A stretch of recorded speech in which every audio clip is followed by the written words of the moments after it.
Malayalam serial കാണുന്ന ആളുകൾക്ക് അറിയാവുന്ന ഒരു നടിയാണ് രേഖ രതീഷ്. സെലിബ്രിറ്റി സ്റ്റാറ്റസ് ഉള്ള ഒരു സീരിയൽ നടിയാണ്. ധാരാളം സീരിയലുകളിലൂടെ മലയാളികളുടെ മനസ്സിൽ ഇടം നേടിയ നടിയാണ്. പക്ഷേ കഴിഞ്ഞ 9 മാസമായി അവർക്ക് ഷൂട്ടൊന്നുമില്ല, തിരക്കൊന്നുമില്ല, ജോലിയൊന്നുമില്ല. അവരുടെ ഫ്ലാറ്റിൽ അവരുടെ മകനെയും നോക്കി ജീവിക്കുന്നു. മകൻ 9ാം ക്ലാസ് വിദ്യാർത്ഥിയാണ്. ഇതൊക്കെ ഞാൻ മനസ്സിലാക്കുന്നത് അവർ കഴിഞ്ഞ ദിവസം മുഖ്യമന്ത്രിയെ അഭിസംബോധന ചെയ്ത് ഇട്ട ഒരു വീഡിയോ പോസ്റ്റിൽ നിന്നാണ്.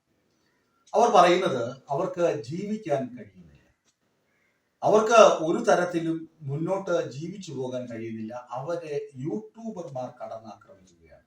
ഇതൊരു വലിയ സംഭവമാണ്. മുമ്പ് ഡയാന രാജകുമാരിയുടെ മരണം നമുക്കറിയാം. പാപ്പരാസികൾ, മഞ്ഞപ്പത്രക്കാർ അവരുടെ പിന്നാലെ പാഞ്ഞുപോയിട്ട് വാഹനാപകടത്തിൽ ഡയാന രാജകുമാരി മരിക്കുന്ന സംഭവം നമുക്കറിയാം. ഇവിടെ കേരളത്തിലാണെങ്കിൽ ഈ സോഷ്യൽ മീഡിയ ഭ്രാന്തന്മാര് സോഷ്യൽ മീഡിയയിൽ എന്തെങ്കിലുമൊക്കെ എഴുതിവിട്ട് അപമാന ഭാരം സഹിക്കവയ്യാതെ കോഴിക്കോട് ദീപക് ജീവൻ വെടിഞ്ഞത് ഈ അടുത്ത ദിവസങ്ങളിലാണ്. എന്തിന്? ചിന്നു പാപ്പുവിന്റെ കാമുകനായ സന്ദേശ് മരിച്ചത് കഴിഞ്ഞ ദിവസമാണ്. അങ്ങനെ സോഷ്യൽ മീഡിയ ജഡ്ജിമാര് ഓരോന്ന് എഴുതിവിട്ട് എന്തെങ്കിലുമൊക്കെ വിളിച്ചുകൂവി ആളുകൾ ജീവൻ വെടിയുന്നത് പുതിയ കഥയല്ല, കേരളത്തിൽ പുത്തരിയല്ലാതെ ആയി മാറിയിട്ടുണ്ട്. ആ അവസരത്തിലാണ് രേഖ രതീഷ് മുഖ്യമന്ത്രി അഭിസംബോധന ചെയ്ത് പറയുന്നത്, എനിക്ക് എന്തെങ്കിലും സംഭവിച്ചാൽ അതിന് ഉത്തരവാദികൾ ഈ യൂട്യൂബർമാരായിരിക്കും. എന്നെ അത്രമാത്രം അവർ അധിക്ഷേപിക്കുന്നത്. ഒരു വീട്ടമ്മ തന്റെ മകനെ നോക്കി വീട്ടിൽ കഴിയുമ്പോൾ അവർക്ക് എന്തുമാത്രം മാനസിക സമ്മർദ്ദം ഉണ്ടാകും, എന്തുമാത്രം പ്രതിസന്ധികൾ തരണം ചെയ്താകും അവർ കുടുംബം പുലർത്തുക. ഇതൊക്കെ മനസ്സിലാക്കിയിട്ട് മുഖ്യമന്ത്രി ഇതിനകത്ത് ഇടപെടണം. എന്നെ ആക്രമിക്കുന്നവരിൽ നിന്ന് രക്ഷിക്കണം. ഇതാണ് അവരുടെ അഭ്യർത്ഥന. ഒരുപക്ഷെ ഇതിനകം തന്നെ ആ പരാതിയൊക്കെ സൈബർ പോലീസിന് കൈമാറിയിട്ടുണ്ടാകാം. പോലീസ് ഇക്കാര്യങ്ങളെ കുറിച്ച് അന്വേഷിക്കുന്നുണ്ടാകാം. എന്തുകൊണ്ടാണ് ഒരു സ്ത്രീ ഇങ്ങനെ ആക്രമിക്കപ്പെടുന്നത്, നിരന്തരം ആക്രമിക്കപ്പെടുന്നത്?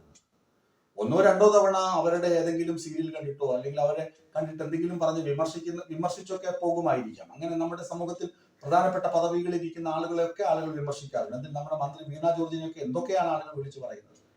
അതൊക്കെ സ്വാഭാവികമായി നടക്കാം. പല നേതൃനിരയിൽ നിൽക്കുന്ന സ്ത്രീകൾക്കെതിരെ ആരോപണങ്ങളും വിമർശനങ്ങളും ഒക്കെ ഉണ്ടാകാം. പക്ഷെ അധിക്ഷേപങ്ങൾ ഉണ്ടാകുന്നത് ശരിയായ കീഴ്വഴക്കമല്ല. നിരന്തരം അധിക്ഷേപിച്ച് അയാളുടെ ജീവൻ എടുക്കുന്ന തരത്തിൽ അധിക്ഷേപം തുടരുക എന്ന് പറയുന്നത് ആർക്കും അവകാശപ്പെട്ട ഒന്നല്ല. പ്രത്യേകിച്ച് ഈ സോഷ്യൽ മീഡിയ കാലത്ത്, വേഗാനന്തര യുഗത്തിൽ സോഷ്യൽ മീഡിയ ഇത്രയധികം താഴ്ച നിൽക്കുമ്പോൾ ആരെയും അങ്ങനെ ഹരാസ് ചെയ്ത് മെന്റലി ടോർച്ചർ ചെയ്ത് പോകാനുള്ള അവകാശമൊന്നും ആരും നൽകിയിട്ടില്ല. അപ്പൊ എന്തുകൊണ്ടാകുന്ന രേഖ രതീഷ് ഇങ്ങനെ ആ വേദനയോടുകൂടി മുഖ്യമന്ത്രിയോട് അവർ നേരിട്ടുകൊണ്ടിരിക്കുന്ന മാനസിക സംഘർഷത്തെ കുറിച്ച് പറയുന്നത് എന്ന് എടുത്ത് ചിന്തിക്കേണ്ടി വരും. അത് കൃത്യമായി അന്വേഷിച്ച് പോലീസുകാർ അതിന്റെ ഉത്തരം കണ്ടെത്തും, കൃത്യമായി അവരെ ശിക്ഷിക്കുകയും ചെയ്യും. അതിനകത്തൊന്നും ഒരു തർക്കവുമില്ല. ഇത് കേരളമാണ്. എന്നാൽ കലാമണ്ഡലം സത്യഭാമ മറ്റൊരു ഉപദേശവുമായി രംഗത്തെത്തിയിട്ടുണ്ട്. ആർക്കോ വേണ്ടി തിളയ്ക്കുന്ന സാമ്പാർ, അതിന് നമ്മൾ എന്തിന് വില കൊടുക്കണം? രേഖ രതീഷിനെ ആശ്വസിപ്പിക്കാനാണോ അതോ ഇനി അവരെ പ്രകോപിപ്പിക്കാനാണോ കലാമണ്ഡലം സത്യഭാമ ഇങ്ങനെ പറഞ്ഞതെന്ന് നമുക്കറിയില്ല. ഏതായാലും കലാമണ്ഡലം സത്യഭാമ പറഞ്ഞതിൽ ഒരു പോയിന്റ് വളരെ വളരെ കറക്റ്റാണ്. നമ്മൾ ഈ സോഷ്യൽ മീഡിയ തുറന്ന് ഈ ട്രോളന്മാരുടെ ട്രോളും ഈ അധിക്ഷേപം ചൊരിയുന്നവരുടെ അധിക്ഷേപവും കേട്ടത് കൊണ്ടാണല്ലോ നമുക്കിങ്ങനെ സങ്കടം ഉണ്ടാകുന്നത്, മാനസിക സംഘർഷം ഉണ്ടാകുന്നത്. അപ്പൊ അത് കേൾക്കാതെയും കാണാതെയും ഇരുന്ന് കഴിഞ്ഞാൽ നമ്മൾ അതിൽ നിന്ന് ഫ്രീ ആയി. അല്ലെങ്കിൽ അത് നിഗ്ലക്ട് ചെയ്യാൻ പഠിക്കുക, നമ്മൾ അതിനെ വെറുതെ ഉപേക്ഷിക്കുക.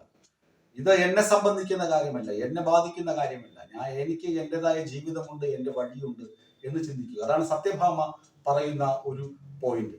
അത് വളരെ ശരിയുമാണ്. ഈ വളരെ ശരി എന്ന് പറഞ്ഞു കഴിഞ്ഞാൽ ഇപ്പൊ നമ്മളെ തന്നെയും എത്രയോ പേര് കമന്റിൽ വന്ന് ചീത്ത വിളിക്കും. നീ പോടാ, കൊരങ്ങ, മറ്റത് മറിച്ചത്, ചീത്തയൊക്കെ എത്രയോ വിളിക്കും. പക്ഷെ അതിന് മറുപടി പറയാനിരുന്നാലോ അത് ഡിലീറ്റ് ചെയ്യാനിരുന്നാലോ ഒരു അന്തവും കുന്തവും കാണില്ല. ആളുകൾ ഇങ്ങനെ ചീത്ത വിളിച്ചുകൊണ്ടേയിരിക്കും. പക്ഷെ അത് നമ്മൾ മൈൻഡ് ചെയ്യാൻ പോയി കഴിഞ്ഞാൽ അവർക്ക് ആവേശം കൂടും. മറുപടി കൊടുത്തു കഴിഞ്ഞാൽ അവർ വീണ്ടും വർദ്ധിത വീര്യത്തോടു കൂടി ചീത്ത പറയും. അത് ഫേസ്ബുക്കിൽ മാത്രമല്ല, യൂട്യൂബിൽ മാത്രമല്ല, ഇൻസ്റ്റയിൽ, ഏത് സോഷ്യൽ മീഡിയ എടുത്താലും കമന്റുകൾ ഇങ്ങനെ വന്നുകൊണ്ടേയിരിക്കും, അധിക്ഷേപം വന്നുകൊണ്ടേയിരിക്കും. നമ്മൾ അതിനകത്ത് ചെവി കൊടുക്കാൻ പോകുമ്പോഴും അത് മുഖവിലേക്ക് എടുക്കുമ്പോഴുമാണ് പ്രശ്നമായി വരുന്നത്. ഏതായാലും രേഖ രതീഷ് വളരെ വേദനയോടുകൂടിയാണ് അവരുടെ ജീവിതാവസ്ഥ പങ്കുവെക്കുന്നത്. അതിനകത്ത് സംസ്ഥാന സർക്കാർ കൃത്യമായ ഇടപെടൽ നടത്തുമെന്ന് നമുക്ക് പ്രതീക്ഷിക്കാം.